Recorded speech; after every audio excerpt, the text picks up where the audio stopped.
بسم اللہ الرحمن الرحیم الحمد للہ رب العالمین والصلاة والسلام علی سیدنا و مولانا محمد وآلہ واصحابہ وازواجہ وذریتہ اجمعین اللہم ارنا الحق حقا اللہم ارنا الحق حقا وارزقنا اتباعہ وارنا الباطل باطلا وارزقنا اجتنابہ اللہم ارنا حقائق الاشیاء کما ہی اللہم ارنا حقائق الاشیاء کما ہی ربنا زدنا علما وعملا واخلاصا یا رب العالمین اللهم انصر اولیاءک فی غزہ وفی فلسطین کلها وفی کل مکان اللهم انصرهم على عدوك وعدوهم انك على كل شيء قدير وصلی وسلم على سيدنا ومولانا محمد وآلہ واصحابہ وازواجہ وذریتہ اجمعین برحمتک یا ارحم الراحمین۔ معین الفلسفہ کا مطالعہ جاری رکھتے ہیں۔ اچھا جی، تو حکمت نظریہ کی 3 قسمیں۔ حکمت نظریہ تو نہیں ہونا چاہیے، میرا خیال ہے اردو زبان میں حکمت نظری۔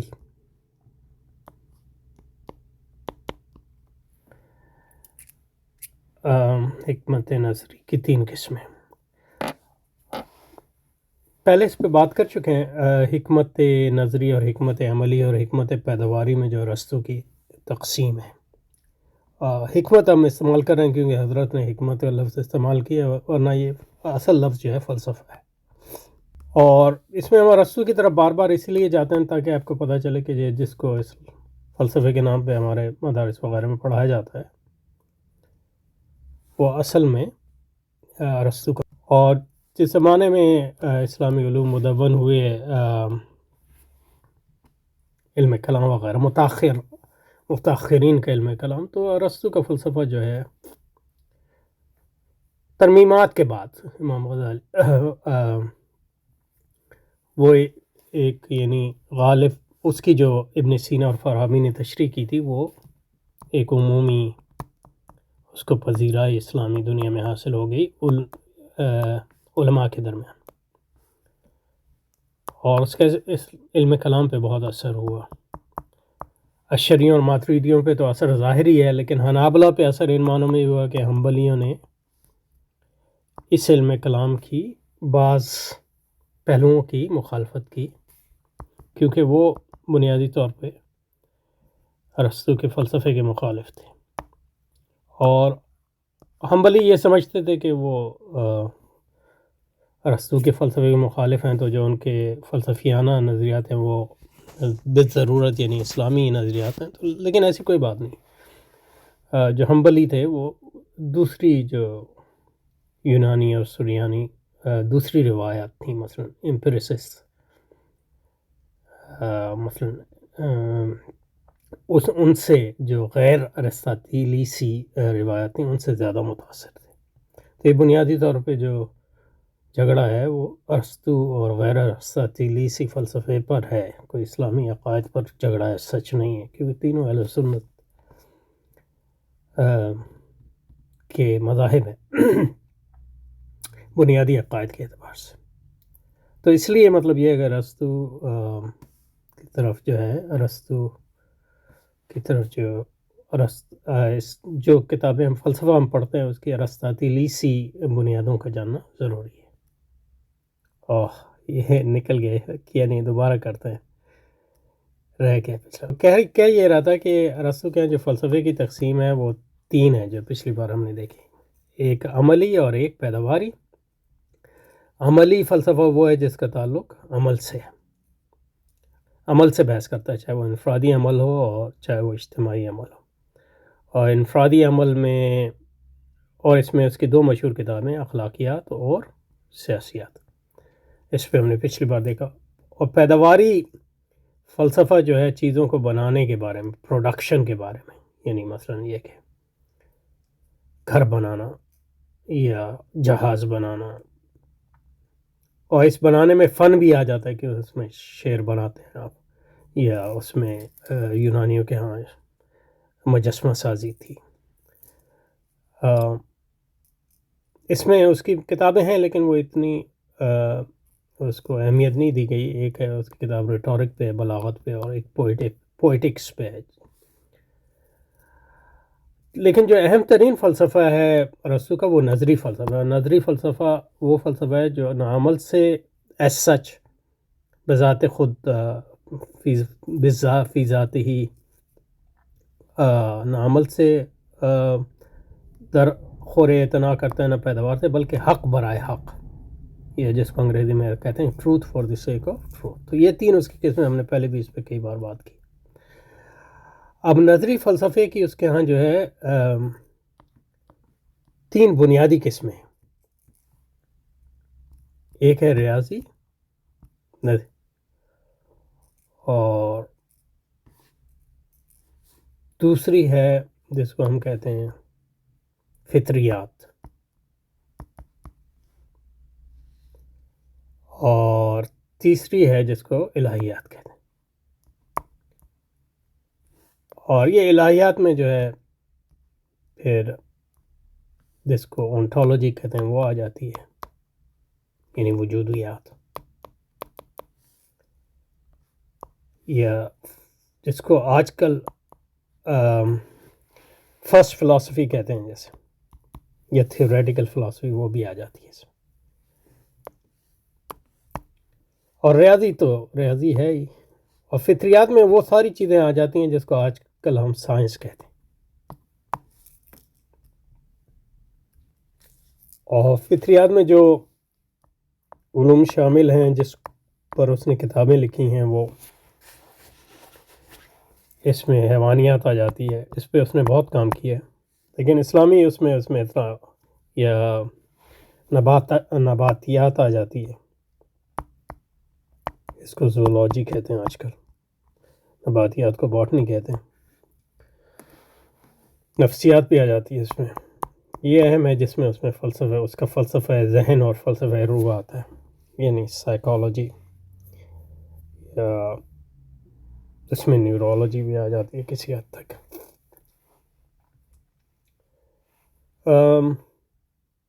اور اس میں اس کی طبیعت بھی آ جاتی ہے جس کو آج کل ہم فزکس کہتے ہیں. اس میں اس نے حیوانیات اور نباتیات پہ بہت کام کیا، لیکن اس کی اب ہمارے مدارس میں اس کو اتنا نہیں پڑھا جاتا، نہ اس کی نفسیات کو پڑھا جاتا. اس کا تصوف پہ بھی اثر ہے، اور علم روح اور ذہن کے بارے میں جو باتیں فلسفے میں ہوتی ہیں اس پہ بھی اثر ہے. لیکن ان علوم کی ظاہر ہے اب صرف تاریخی حیثیت ہے، حیوانیات سے حیثیت، کیونکہ زیادہ نفسیات کی نہیں، کیونکہ نفسیات میں جو مباحث ہیں اس کا فلسفے سے ایک گونا تعلق ہے.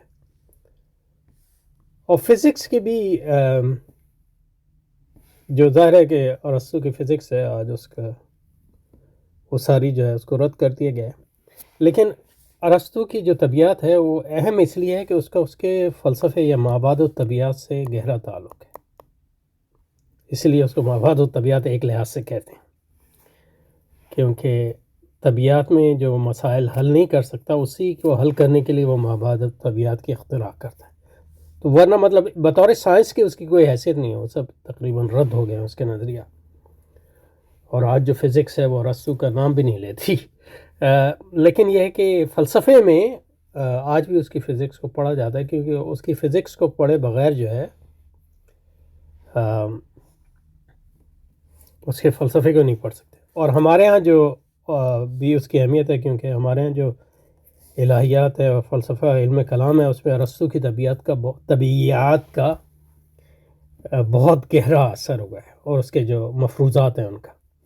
مثلا ہمارے یہاں جو جھگڑے ہیں، مطلب یہ ہے کہ حرکت اور عدم حرکت، یعنی خدا پاک، اس میں زیادہ تر ان کی بنیادی ارسطاطیلی، یا جسم ہے کہ نہیں، اس کی زیادہ تر بنیاد جو ہے یہ ارسطاطیلی سی طبیعاتی اور مابعد طبیعاتی مفروضات ہیں. تو اس لیے اس کی طبیعت کو ہمارے یہاں، اور ہمارے یہاں جو فلسفے میں طبیعت پڑھائی جاتی ہے، جو معین الفلسفے میں ہے، وہ زیادہ تر جو ہے ارسطو ہی کی طبیعت ہے، جو ابن سینا اور فارابی اور دوسرے مسلمان مصنفین کی تشریحات اور توضیحات اور اضافوں اور کمیوں کے ساتھ آئی ہے. اس کا اسلام سے کوئی تعلق نہیں ہے سچ، نہ وہ اسلام کے حق میں ہے نہ خلاف ہے، اس میں دیکھنا پڑے گا کہ، لیکن یہ کہ وہ طبیعت تجربی علوم نے اس کو رد کر دیا ہے، اس کے زیادہ تر مفروضات کو.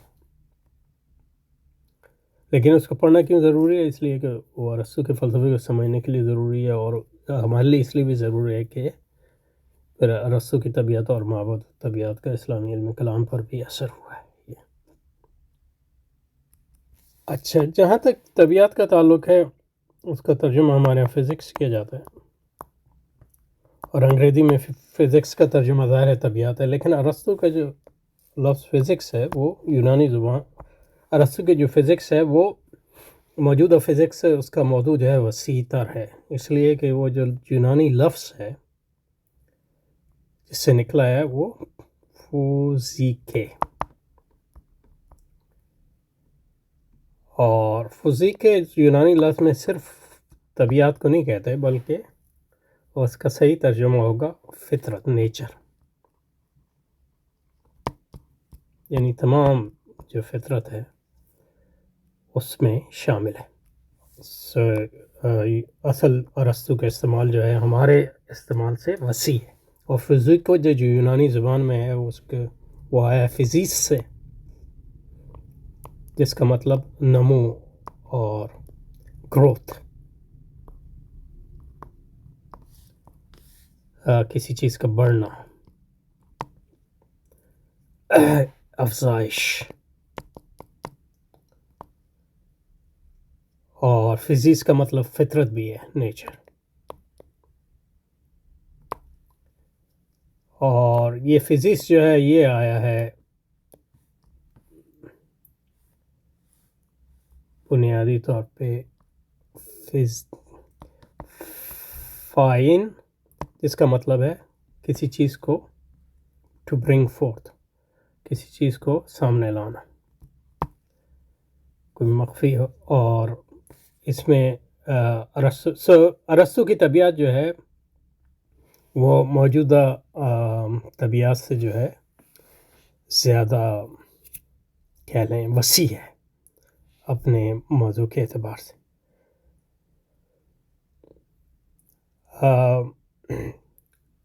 اور فطرت میں جس چیز کو جو ارسطو کی جو فزکس ہے، اب اس کو طبیعت کہہ لیں یا فطریات کہہ لیں، اس میں جو آبجیکٹس یا اشیاء کو وہ کہتے ہیں اس کی دو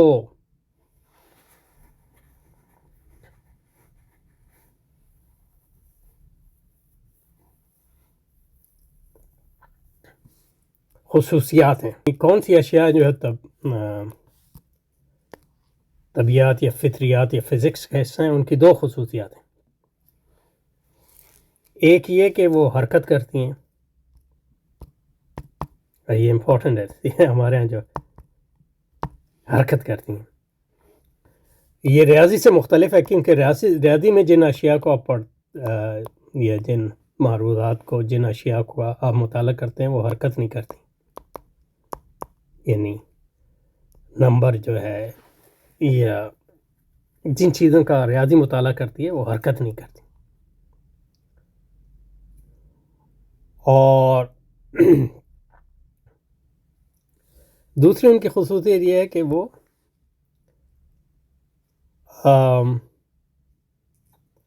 موجود ہیں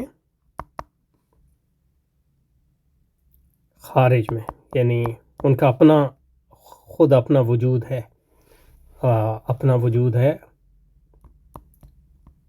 بذات خود وہ موجود ہیں، جس کو ہم وجود واقعی کہتے ہیں، یعنی وہ صرف ذہن میں نہیں ہے بلکہ خارج میں بھی موجود ہے، ان کا اپنا ایک وجود ہے ہمارے ذہن سے علیحدہ۔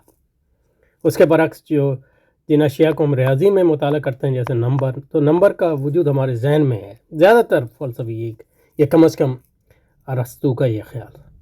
تو اس لیے مطلب یہ ہے کہ جس چیز کو فزکس یا طبیعت جس کو کہتے ہیں ہمارے یہاں، وہ اس کا مطالعہ کرتی ہے، وہ ان چیزوں کا مطالعہ کرتی ہے جو حرکت کر سکتی ہیں، قابل حرکت ہیں، اور حرکت خود کیا ہے یہ اس کی طبیعت کا ایک بہت اہم ترین موضوع ہے، اور اسی حرکت کی توجیہ کے لیے وہ مابعد الطبیعات لاتا ہے، کیونکہ کہتا ہے حرکت کی توجیہ جو ہے، حرکت آئی کہاں سے، تو اشیاء جو کائنات میں ان کی حرکتوں کے تو اسباب ہم معلوم کر سکتے ہیں، لیکن خود پوری کائنات جو حرکت میں ہے اس کا سبب کیا ہے، تو اس کے لیے پھر وہ کہتا ہے اس کا حرکت، اس کے اسباب جو ہیں بالکل دیگر قسم کی ہستیاں جو جن کے طبعی وجود، جن کا مابعد و طبعی وجود ہے، وہ اس میں وہ خدا کو بھی لاتا ہے. اور دوسرا یہ ہے کہ ان کا واقعی وجود ہے، واقعی خارجی وجود ہے،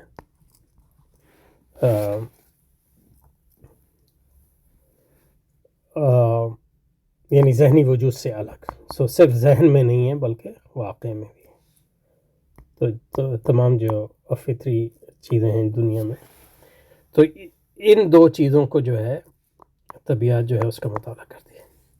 اچھا جی، تو یہ ایک مطلب یہ ہے کہ آپ کو کانٹیکسٹ یا سیاق فراہم کر دیا، تو اس کے بعد جو ہے پھر جو حضرت نے طبیعت کی تعریف کی ہے اس کا سمجھنا آسان ہو جائے گا.